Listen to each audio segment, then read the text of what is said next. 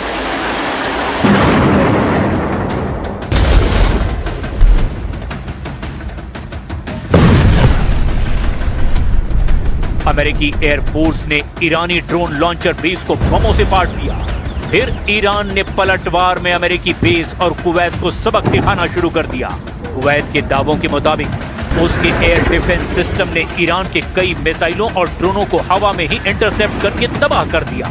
लेकिन अल सलेम अड्डा ईरानी मिसाइलों के बारूद से झुलस गया, जिससे भड़के ट्रंप ने धमकी दी कि ईरान अब समझौता नहीं करेगा तो उसका काम खत्म कर देंगे। Iran is very much intent. They want very much to make a deal. So far, they haven't gotten there. We're not satisfied with it, but we will be. We will be either that or we'll have to just finish the job. Trump का mood Iran ने बहुत ज्यादा खराब कर रखा है। असल में हॉर्मुज में ईरान ने स्मार्ट कंट्रोल चेक पोस्ट बनाना शुरू कर दिया है। स्मार्ट कंट्रोल चेक पोस्ट से ईरान ये मैसेज दे रहा है कि तेल गलियारा सभी के लिए खुला है। हालांकि ऑयल रूट की निगरानी और कंट्रोल रिवोल्यूशनरी लड़ाके ही कर रहे हैं। ईरान ने दावा किया कि फिलहाल हॉर्मुज से गुजरने के लिए कोई टोल नहीं लिया गया है। हालांकि बिना उनकी इजाजत के किसी जहाज की आवाजाही नहीं हो पाएगी। ईरान ने दावा किया कि पिछले 24 घंटे में कम से कम 25 जहाज उसके स्मार्ट कंट्रोल से होकर हॉर्मुज से गुजरे हैं। लेकिन जब सब कुछ ठीक चल रहा था तभी ओमान के मस्कट तट के पास धमाके ने युद्ध को भड़का दिया। ओमान के मस्कट से 111 किलोमीटर दूर एक तेल टैंकर में जबरदस्त विस्फोट हुआ। इसके कुछ ही देर बाद अमेरिकी तेल जहाज पर ड्रोन हमले का अलर्ट मिला। फिर हालात बिगड़ते चले गए। अब ईरान के टारगेट पर अमेरिका, इजराइल और कुवैत हैं। तो फिर अमेरिका ने ईरान के साथ ओमान को भी उड़ा डालने की धमकी दे दी है।